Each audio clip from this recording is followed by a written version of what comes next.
The late afternoon sun cast long shadows across Meadowbrook Lane as I stood in my driveway, hands on my hips, staring at the neon orange violation notice taped to my garage door. It was the third one this month, and my patience had worn thinner than the paper was printed on. Violation of Community Standard Section 4.2. Unauthorized vehicle parked in driveway between hours of 8 p.m. and 6 a.m. I read aloud, my voice dripping with sarcasm. Fine, $150. The unauthorized vehicle in question was my work van, a perfectly maintained white Ford Transit with my company logo tastefully displayed on the side. I ran a successful electrical contracting business, and that van was as much a part of my livelihood as the tools inside it. I crumpled the notice and was heading back inside when I spotted them. 3 figures marching down the sidewalk with a purposeful stride of people who believed they wielded absolute authority. The HOA board had arrived. Leading the pack was Patricia Moreland, the HOA president, a woman in her early 60s whose pinch expression suggested she'd been sucking on lemons since birth. Flanking her were Gerald, the vice president, whose comb-over defied both physics and good taste, and Denise, the treasurer, clutching her ever-present tablet like a shield. Mr. Harrison. Patricia's voice could have cut glass. We need to discuss your flagrant disregard for community standards. I took a deep breath, reminding myself to stay calm. Patricia, we've been over this. I'm not part of your HOA. Her eyes narrowed. Every property on Meadowbrook Lane is governed by the Meadowbrook Estates Homeowners Association. It's in the deed restrictions. Not mine, I said evenly. I had my lawyer checked thoroughly before I bought the property 6 months ago. My house predates your HOA by 15 years. I'm grandfathered out. Gerald stepped forward, his face reddening.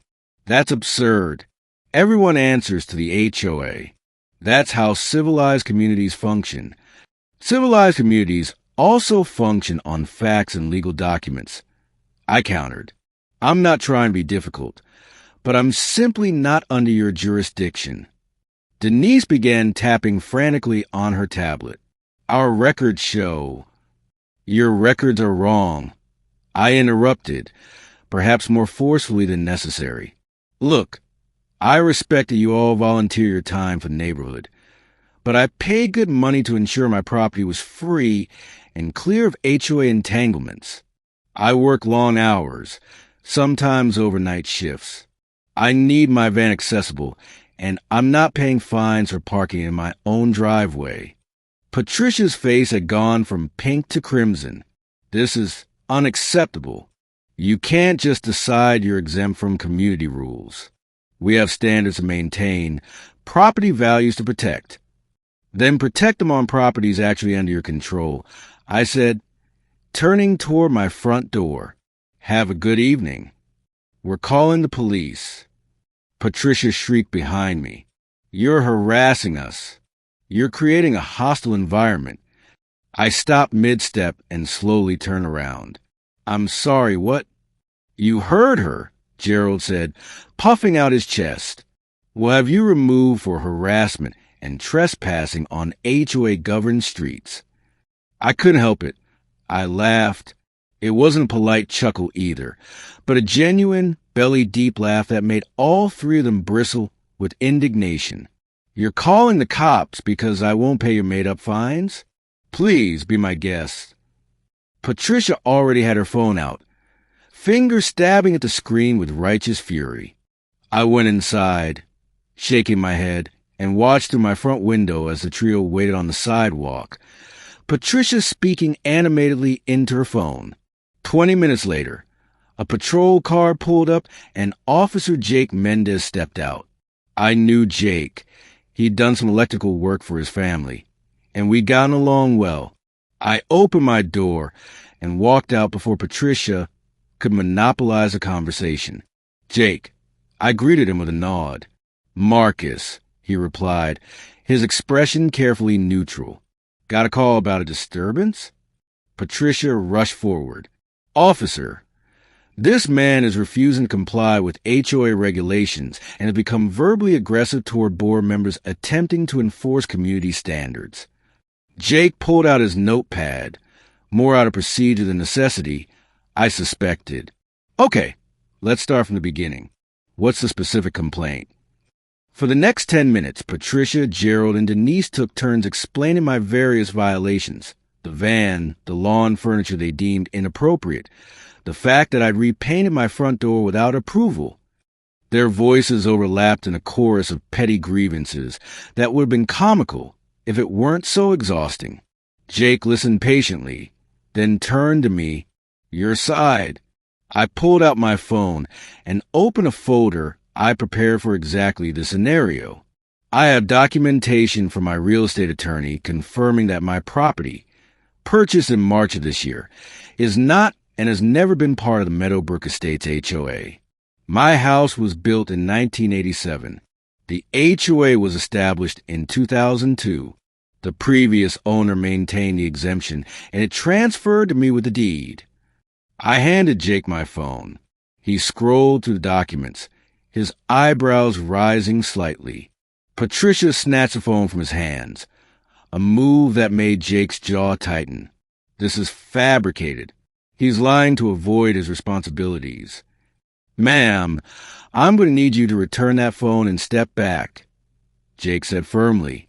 Reluctantly, Patricia handed it back, and I forwarded the documents to Jake's email on the spot. Officer, surely you can see he's being deliberately difficult, Denise interjected. He's disrupting neighborhood harmony. Jake closed his notepad with a decisive snap. From what I can see, Mr. Harrison has legal documentation supporting his claim that he's not under HOA jurisdiction. This is a civil matter, not a criminal one. There's no harassment, no trespassing, and no disturbance beyond this conversation itself. But, Gerald started. But nothing, Jake said, his tone brooking no argument. If you believe you have legal grounds for your claims, you'll need to pursue it through civil court. I can't enforce HOA rules, especially when there's legitimate dispute about whether those rules apply. Have a good evening. As Jake walked back to his patrol car, Patricia's face had gone from red to an alarming shade of purple. This isn't over, Mr. Harrison. We'll see you in court. Patricia, I said quietly, before you go down that road, there's something you should know. She crossed her arms. What? I didn't just buy one property on this block. I bought 7. The silence was deafening. What? Denise whispered. I gestured down the street. The corner house, the 2 rentals mid-block, the vacant lot, the duplex, and the 2 properties flanking my house. All purchased through an LLC over the past 8 months. All predating your HOA or legally exempted. I'm a real estate investor. It's how I've been building my retirement fund. Gerald's comb-over seemed to deflate. That's nearly a third of the street. Closer to 40% actually. I corrected, and I've been considering purchasing more. But here's the thing. I was planning to be a quiet neighbor, mind my own business, rent to good tenants, and maintain the properties well. But if you want to take me to court, I should mention that I've also been approached by several of your actual HOA members asking about my exemption status.